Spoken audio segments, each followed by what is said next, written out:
Hello, good morning to all. आज अपने एक नया टॉपिक के बारे में पढ़ेंगे।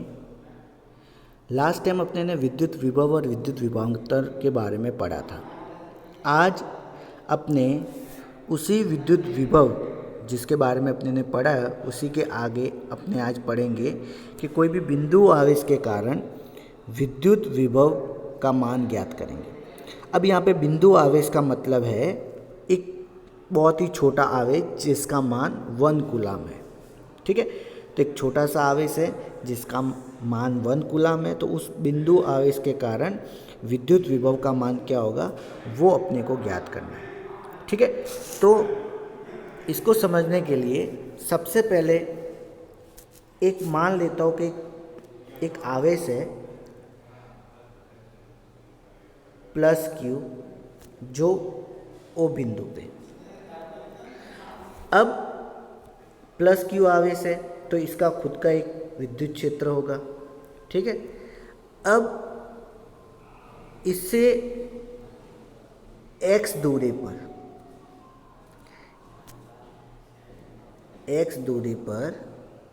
एक Q नॉट आवेश है। ठीक है, अब ये Q नॉट जो आवेश है वो A बिंदु पर है।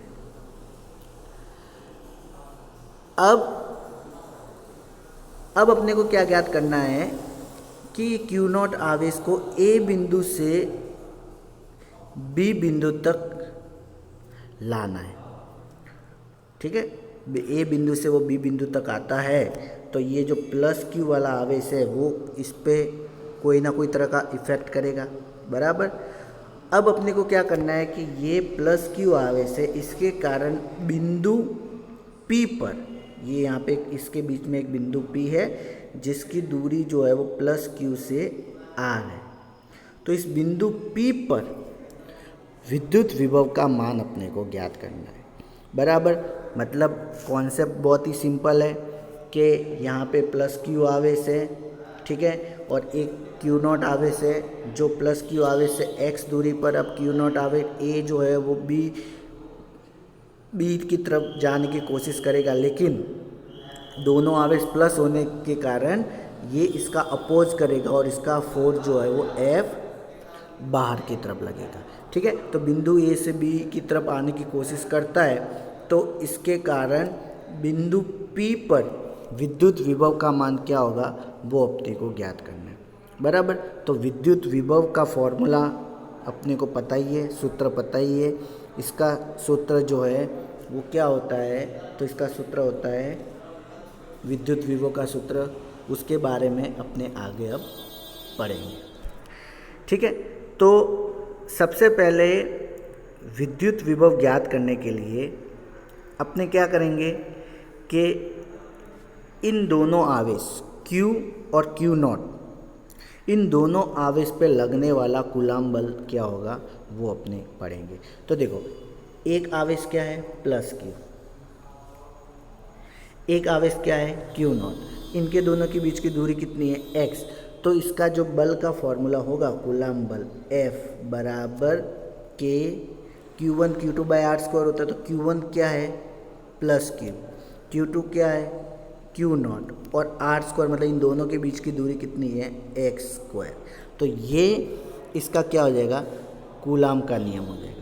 बराबर। तो यही कूलाम का नियम जो है वो अपने सबसे पहले ज्ञात करेंगे।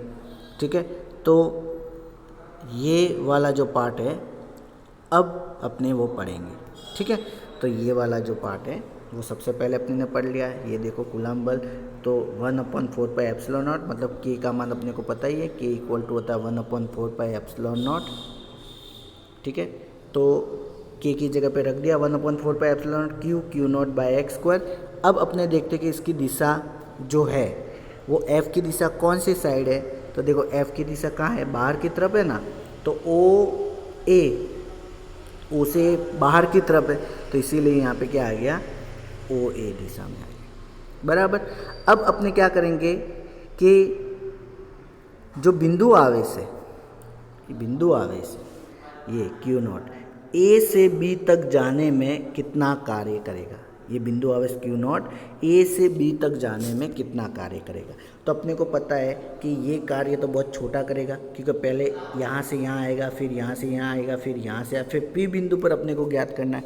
तो छोटा छोटा दूरी तय करेगा, विस्थापन छोटी छोटी दूरी। तो सबसे जो छोटी विस्थापन कितना करेगा, तो dx करेगा।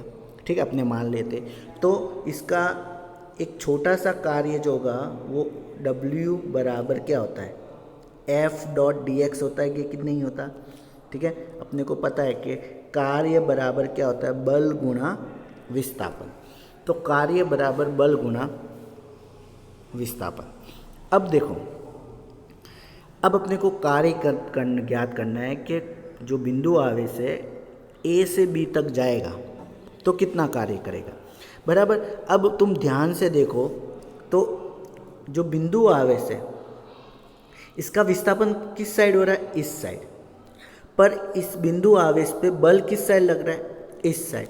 तो अपने क्या देखते हैं कि विस्थापन dx इस साइड लग रहा है और बल किस साइड लग रहा है, इस साइड। मतलब इन दोनों के बीच में बनने वाला कोण तो 180 है, ऑपोजिट जा रहा है। बल राइट साइड जा रहा है तो विस्थापन लेफ्ट साइड जा रहा है, मतलब इन दोनों के बीच में बनने वाला कोण जो है वो तो 180 हो रहा है। तो अपने क्या करेंगे, इसका इंटीग्रल करेंगे तो f डॉट dx, मतलब इंटीग्रल वाला जो पार्ट में हटाओ तो f dot dx cos theta आ जाएगा। और cos थीटा का मान कितना होगा, cos 180।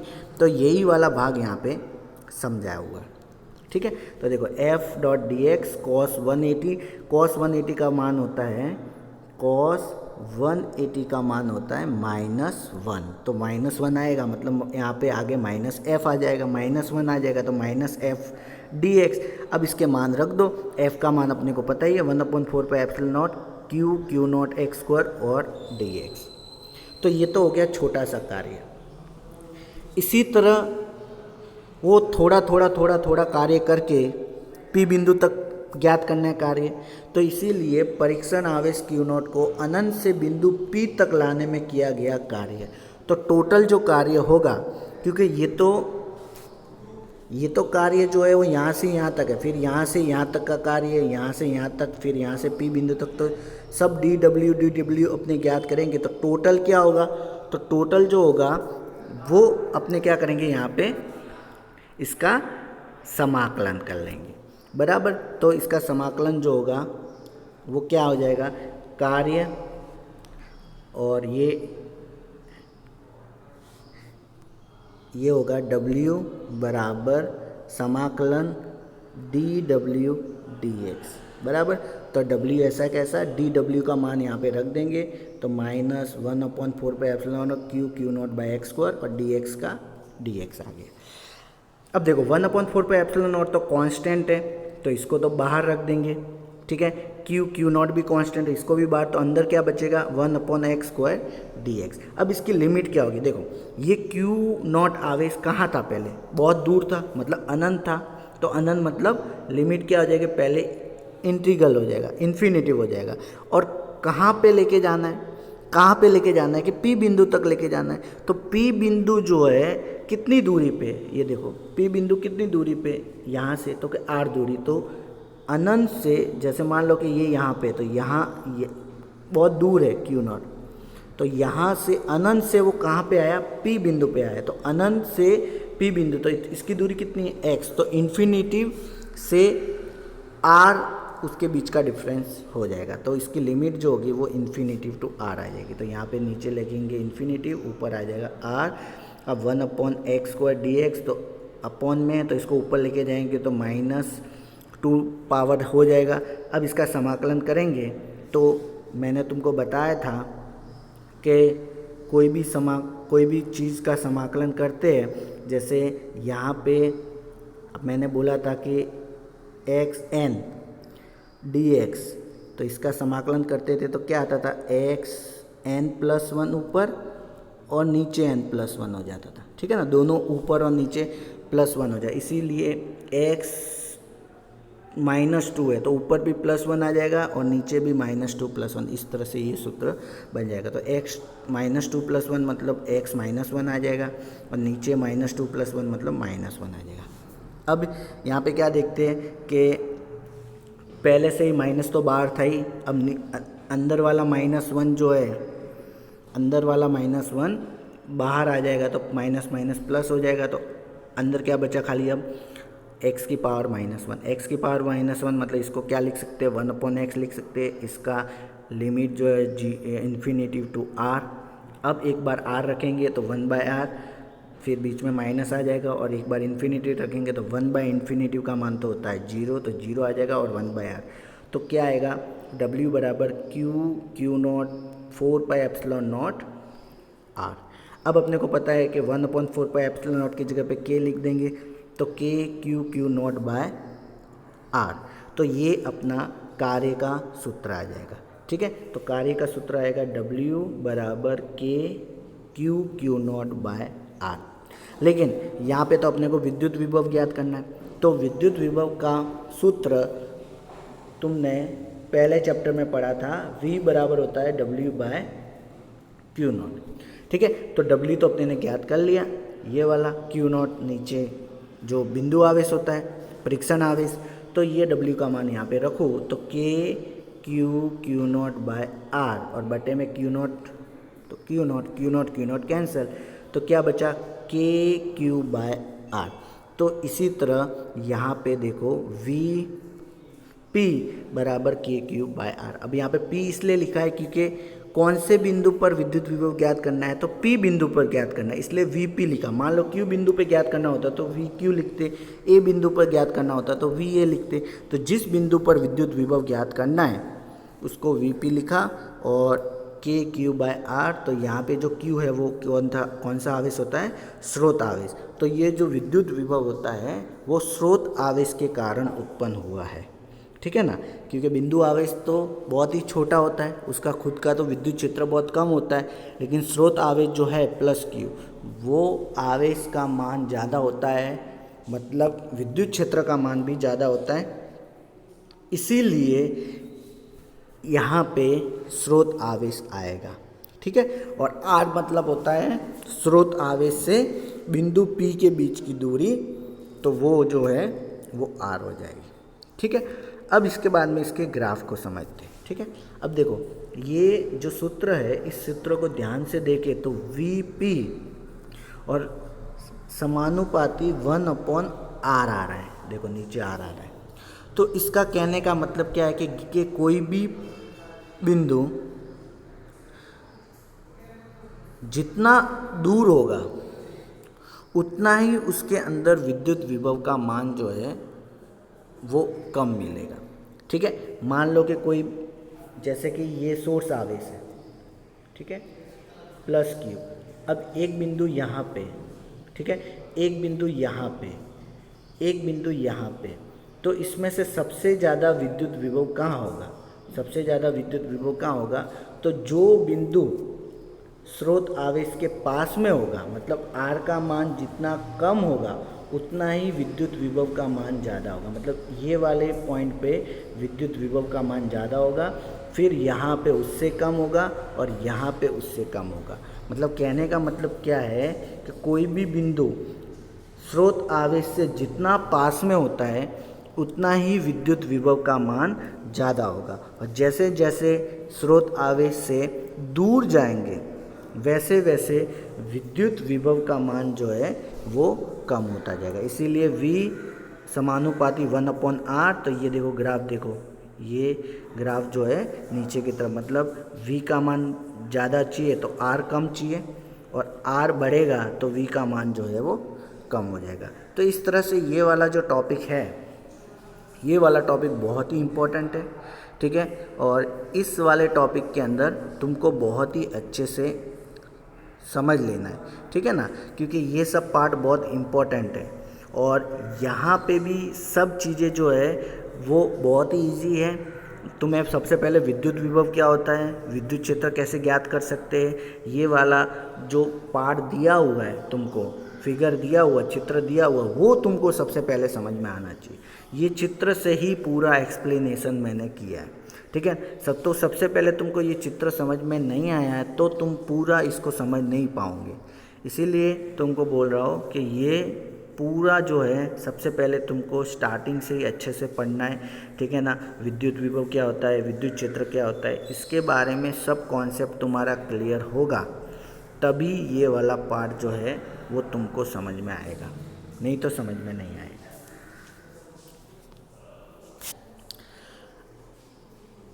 अब इसके बाद में दूसरा टॉपिक।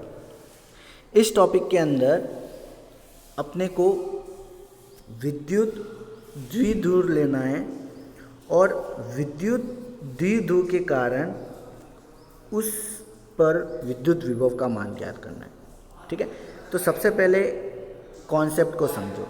पहले विद्युत द्विध्रुव लेना है, वो भी अक्षीय स्थिति पे रखना है और उसका विद्युत विभव ज्ञात करना है। अब अक्षीय स्थिति मतलब तुमको बताया है एक्स एक्सिस पे डायपोल बन रहा है, मतलब प्लस क्यू और माइनस क्यू, ये जो डायपोल है वो एक्स एक्सिस पे, तो अक्षीय कहेंगे। और ये प्लस क्यू आवेश और माइनस क्यू आवेश ये वाई एक्सिस पे बन रहा है, तो उसको निरक्षीय स्थिति बोलेंगे।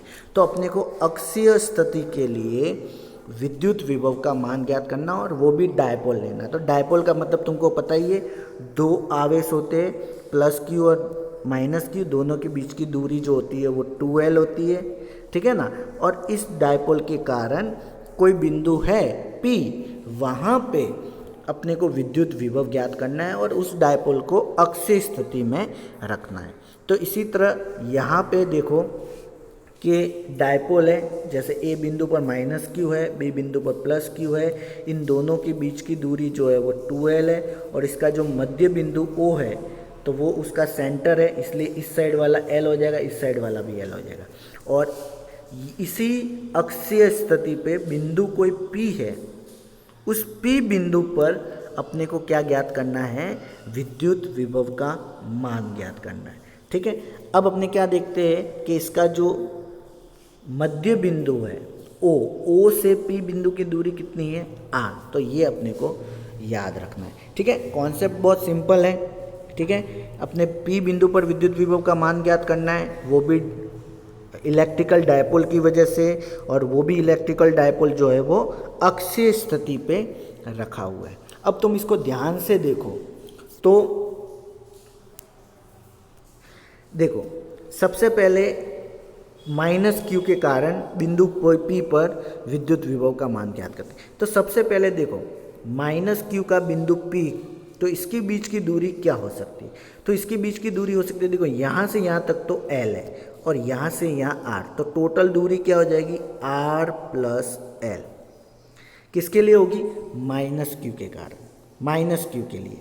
तो माइनस क्यू के लिए जो दूरी होगी वो होगी, क्योंकि माइनस क्यू यहाँ पे, P बिंदु यहाँ पे, तो इनके बीच की दूरी क्या होगी, यहाँ से यहाँ तक L और यहाँ से यहाँ तक R, तो R प्लस L हो गया। इसी तरह प्लस क्यू के लिए क्या होगी, तो प्लस क्यू तो यहाँ पे और P बिंदु यहाँ पे, तो इनके बीच की दूरी पर्टिकुलरली नहीं बताई है, लेकिन हाँ O से P की दूरी जो है वो R है और O से B की दूरी जो है वो L है। तो मैं R में से L माइनस करूँ तो मुझे ये वाली B और P के बीच की दूरी जो है वो मिल जाएगी, मतलब प्लस Q और P के बीच की दूरी मिल जाएगी। तो प्लस Q और B की दूरी मुझे ज्ञात करनी है, तो टोटल तो है R में से L गया, तो मुझे प्लस Q के लिए दूरी मिल जाएगी। तो ये दोनों दूरी जो है वो अपने ज्ञात करेंगे, ठीक है। तो अब जो है वो अक्षीय स्थिति के लिए विद्युत विभव का मान ज्ञात करना है। तो अब मैंने तुमको बताया हुआ है कि जितने आवेश होंगे उतने ही विद्युत विभव होंगे। तो यहाँ पे दो आवेश हैं, एक है माइनस क्यू, एक है प्लस क्यू, तो दोनों के जो विद्युत विभव अलग अलग होंगे। तो प्लस क्यू का विद्युत विभव अलग होगा, माइनस क्यू का विद्युत विभव अलग होगा। अब अपने को परिणामी विद्युत विभव ज्ञात करना है, तो दोनों जो विद्युत विभव होंगे उन दोनों विद्युत विभव को अपने क्या कर देंगे, जोड़ देंगे, ठीक है। तो इसी तरह यहाँ पे अब सबसे पहले तुम देखो, सबसे पहले मैं क्या करता हूँ प्लस क्यू आवेश के लिए। तो प्लस क्यू आवेश के लिए मैंने तुमको बताया था कि प्लस क्यू आवेश जो है वो प्लस क्यू आवेश यहाँ पे बिंदु P यहाँ पे, इनके बीच की दूरी जो है वो क्या होगी, R माइनस L, ठीक है। तो इसके लिए विद्युत विभव क्या होगा, तो अपने को पता है कि विद्युत विभव, इसको मैं V1 मान लेता हूँ, तो V1 बराबर के प्लस क्यू है तो प्लस क्यू रखेंगे आर स्क्वायर, सॉरी के क्यू बाय आर फॉर्मूला होता है तो के क्यू आर, आर मतलब क्या आ जाएगा आर माइनस एल, तो ये हो जाएगा माइनस क्यू आर इसके लिए, ठीक है। इसी तरह प्लस क्यू, सॉरी ये प्लस क्यू के लिए हो गया, माइनस क्यू के लिए क्या होगा, तो माइनस क्यू के लिए विद्युत विभव तो इसको V2 मान लेता हो तो इसका होगा के क्यू बाय, अब इसका दूरी क्या है आर प्लस एल, तो इसका हो जाएगा आर प्लस। अब इन दोनों को फिर जोड़ देंगे तो देखो यही जो है मैंने बताया वही है। देखो V1 के लिए क्या है, ये प्लस क्यू आवेश के लिए, ठीक है। V1 जो है वो प्लस क्यू आवेश के लिए, तो प्लस क्यू आवेश के लिए क्या है के Q by R minus L, के का मान होता है 1/4 पाई एप्सिलॉन नॉट, के नहीं लिखना है यहाँ पे अपने को, ठीक है। तो ये वाला जो के है अपने को नहीं लिखना है, तो क्यू आर माइनस एल। इसी तरह V2 जो है वो माइनस क्यू के लिए हो जाएगा, तो इसीलिए यहाँ पे माइनस क्यू लिखा, ठीक है। माइनस क्यू के लिए लिखा तो माइनस क्यू, प्लस क्यू के लिए लिखा तो खाली प्लस क्यू, तो 1/4 pi epsilon not minus Q R plus L, तो माइनस आगे ले लेंगे तो minus 1/4 pi epsilon naught Q R plus L. अब दो तरह के विद्युत विभव है, अब अपने को याद रखना है कि विद्युत विभव अदिश राशि होती है, इसलिए डायरेक्ट अपने उसको जोड़ सकते हैं, ठीक है। तो V1 और V2 को जोड़ेंगे तो परिणामी विद्युत विभव अपने को मिल जाएगा। तो यहाँ पे दोनों को जोड़ दिया तो V1 का मान लिख देंगे, फिर V2 का मान भी लिख देंगे, पर V2 जो है वो माइनस में तो प्लस माइनस माइनस, तो यहाँ पे माइनस की साइन आ जाएगी। अब इसको ध्यान से देखें तो अब इसके अंदर देखो जो कॉमन आ रहा है वो निकाल दो, तो 1/4 पाई एप्सिलॉन नॉट क्यू भी कॉमन आ रहा है, तो अंदर खाली क्या बचा 1/r minus L minus 1/r plus L. अब इन दोनों का एलसीएम लेंगे तो एलसीएम तुमको पता ही है कि r माइनस एल और r प्लस एल, इसको हल करते हैं तो क्या आता है, देखो a minus B, A plus B, तो क्या होता था A square minus B square.